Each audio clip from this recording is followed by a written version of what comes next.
What can you do to to help? Because these things, this farm effect, the studies were done with children, but there's a lot of studies that show that it helps, of course, with adults. And with Doug and I over the years, Doug had horrible allergies. He was snotty all the time, and I had him a little bit. And just over time, being exposed to the dander from the animals, the dust from the straw, all that kind of stuff, eventually we were desensitized from it, and we have no allergies whatsoever. And I'm just amazed by it. And the one thing that I could say is being out in nature is huge. When you're out in the soil and you have your hands in the dirt, your feet in the dirt, you're out in nature, and you're out in open surroundings, it is very good for your mood, it's good for your senses, it's good for your immune system, just your overall well-being. It helps with your blood pressure. So to get outside is huge, because right now our young children, most of them spend a lot of time inside. So what it is trying to get people to get outside more. So the more time you can spend outside, the better. And especially in the morning, your eyes and your body, your circadian rhythms and everything, your internal clock gets regulated in the morning. So a lot of people may not get outside till 11, 12 o'clock. You want to try to get out in the morning to get your body charged and ready to go, because that's going to set your clock. And it's also really good for your eyes. And your digestion and your heart rate and all that stuff. So if you could just do one thing, is just to try to get outside, be out with nature, because nature is so healing and we're getting so disconnected from it. So we live and work outside, and so I've noticed now when we come into the city, I just feel so bad, and then I can't wait just to get out in nature and have trees around me. And before, I may not have noticed it that much because we were always around like the concrete jungle. And now I can really feel it. I can just feel that pull where it's just pulling me more and more towards it. So if you could get out in nature, maybe you're suffering from health problems, maybe you're not feeling good, maybe you have fatigue, maybe you're low energy. One wonderful thing to do is just get out in nature and get in the sun, go for a walk. That is, people tell you walking is so good for you. It is. Get out and walk and to move and do these things, because it's so crucial to your life and your health. And when you're outside, try to go barefooted as much as you can, right?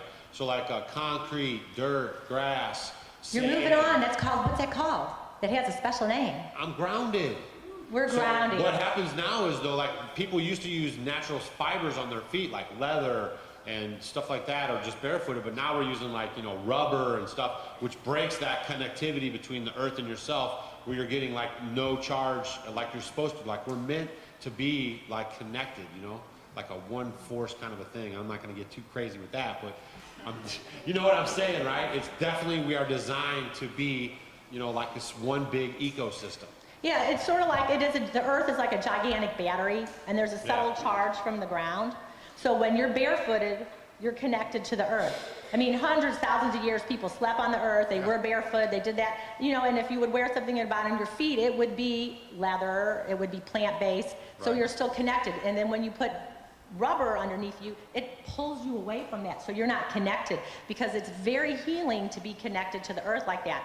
And I noticed when I started going barefoot, and I had read, because I kept wondering, when I was walking barefoot, and then I would feel better, and then I would put my shoes on, my feet would hurt, because I kind of have bunions on my feet, and I'd have heel pain, I'd have a lot of things.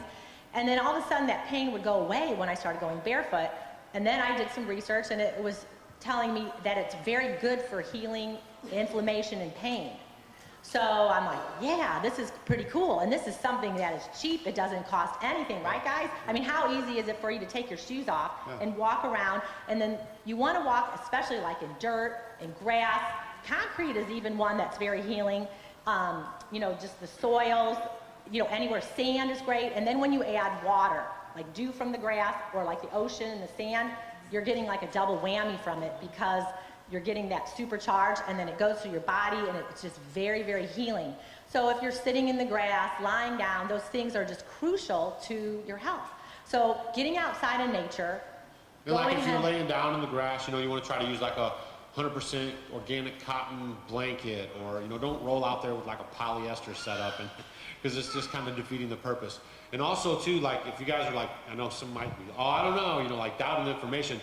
This is scientific. I mean, they have graphs, and they show like a person who's has shoes on, like street shoes, and then they are on the grass, and then they show how the heat and the body responds, and then they show like with the foot touching the grass and the dirt, how the body responds, and there's like, you know, scientific, energetic backings to this information.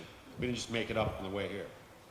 Yeah, so we definitely like to go barefoot a lot. And that's the other thing. When we moved out there, I had my shoes on all the time. You know, there's chicken poop, there's this poop, everything. There's everything all over the place.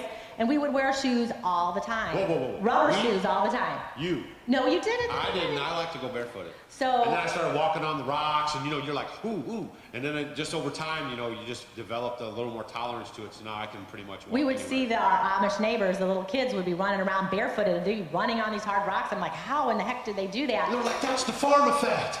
Yeah. And so we were starting to do it, and I mean, it's just amazing how it's helped. So that is just one thing, going out in nature and then going ahead and trying to ground or be barefoot. They like to put labels on things now, but just going barefoot is just very, very healing. It's natural. Now, it allows your feet, you know, to spread out. I mean, it's just there's so much positive stuff for you guys to just go barefooted. Yeah, from a health standpoint, well, I'll detour a little bit. But okay, you wear shoes all the time, right? Yeah.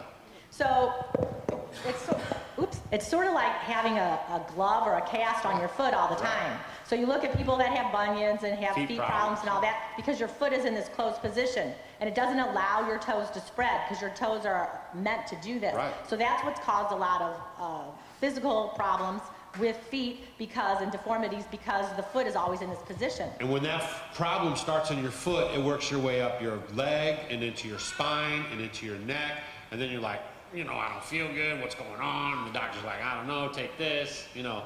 Yeah, a lot of things can be healed just from the feet. So just think of it like a foundation on a building, right? So like I'm a big guy, right? And if I have my feet all crunched in shoes all the time, like I don't have that good foundation. But when I'm free with my feet can spread out and it holds my weight and it distributes everything properly throughout my whole body. So here's a farmer gardening exercise. Get some dirt, be barefooted, and then you're just gonna kind of squeeze the dirt like this. I do that with my popcorn when I drop it. Yeah, and those are just good exercises for your feet. And that's just something because your feet, it's very, very important to keep the feet stretched out because there's a lot of muscles in your feet. Walk along barefoot and be like, oh, there's a dime. All right, so now the next thing that you could do is, like we were talking earlier, is getting out in sunshine. Your circadian rhythms, everything are controlled by your melatonin, and you need that sunshine. So it's very important to get out in the sun. And so when you're out working and getting in the sun, it's very, very, very helpful for the immune system and just for all these things. So the sunshine is very, very, very, very beneficial. But oh no, there's Danny Purell, and his mother says, come here, I'm gonna slap some sunscreen all over you. Gotta protect you from the sun. And then they get sickly. You guys, you need to have the sun. It's just, you know, it does so much for your body. Like we were talking about earlier about the vitamin D and everything. Let the sun on you. Sun is your friend. We're gonna have a video coming up on our YouTube channel about that. So look for that video. It's gonna be very informative. Yeah, when you get the sun on your skin, people who have darker skin need to be in the sun longer than people have very fair skin. So if you have like red hair and very fair skin, you don't want to be out the sun as long. But people, like I have more olive complexion, I might need to be out 3 times more than a person with lighter skin, or a person who has black or brown skin, they might need to be out about 5 times more. You do not want to burn. That's the thing. If you're out in the sun and you're burning, it's too long. But other than that, just know you need to get enough sun where you're not burning, and then that's where you're going to get the healing effect. Because when you are out in the sunshine, you're getting that vitamin D, and you need the vitamin D because it's going to help produce the melatonin, and that's going to help you sleep. How many people have sleep problems? Because you're not in the sun. Raise your hands. There you go. So it's really helpful just to get out in the sun, to get your circadian rhythms going, because you know, the sleep is another thing that we could talk about that has healed us tremendously. I always like to talk about the 3 things: sleep, stress, and sunshine. So getting out in nature is going to help with the stress too. You know, the sunshine is going to help with your immune system. It's going to help with your regulation, your circadian rhythms, and helping with blood pressure and stress and all that. But sleeping is one of the most underrated things around. It is probably one of the most critical things for your health. If you could do it and do it right, it would be phenomenal to healing your body. And we're talking about sun on your skin a lot, But we're also talking about sun in your eyes, right? Not blocking them with like sunglasses and stuff, because that tricks your body into thinking that it's going dark outside, and then you start having digestive issues and other things like that, and your food doesn't break down properly. So even to have the sun just in your eyes and not being obstructed helps your whole body rhythm to stay in tune. Yeah, if you want to look, his name's Andrea Moritz.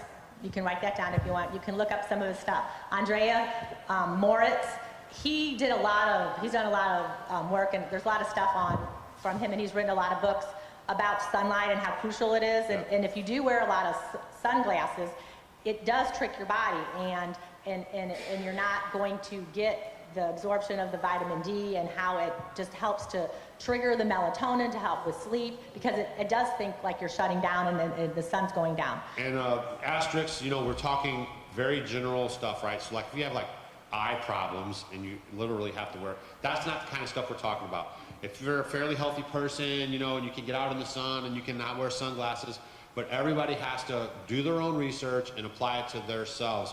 We're just trying to give you guys things to think about so you can go home and do your homework, and then adjust that for your life so you can be healthier, right? No one's here like saying, if you wear sunglasses, that's not what we're trying to do. What we're trying to do is say, wow, I never thought about that, and then you look into it, and then you start trying it, and you think, wow, I actually feel better, and stuff like that. Yeah, so we used to get the cool shades. We even had Ray-Bans, Yeah, we used to wear sunglasses all the time, and we stopped doing it because when you get that sunlight, and especially, let's say you go for a walk in the morning, when you go out and you're going for a walk, don't put the sunglasses on, because it's going to trigger everything and get you ready for the day, to set your circadian rhythms, to set your clocks, and that way it'll know, get your eyes going, get your body going, and at nighttime, it's time to go to bed. Do you guys notice a lot of times around 9:30, 10 o'clock, you get tired and you want to fall asleep, but you don't go to sleep because you're going to power through it and you don't go to bed till 12 or 1 o'clock? How many people do that? Or you're on the computer with the artificial light. Your body goes through different stages of sleep. Yeah. So what you want to do is, and generally between 10 o'clock and 2 o'clock, your body is going to repair itself physically. And between 2 and 6, it repairs itself mentally. So if you cut into that time, because you ever notice sometimes if you go to bed late and you wake up and your body hurts and all that, it may be because you cut into your physical repair time. Or maybe, you went to bed really late, it's going to mess up, your memory's not good, you can't think, and that's probably what happened to me today because we haven't had much sleep. Yeah, I mean, like humans aren't really nocturnal, like we're really designed to come up with the sun, we're hunters and gatherers, and then when the sun goes down, we're winding down, digesting our food, and then getting our rest and sleep for the next day. Yep. Good stuff. It is. Are you guys liking this? Hello!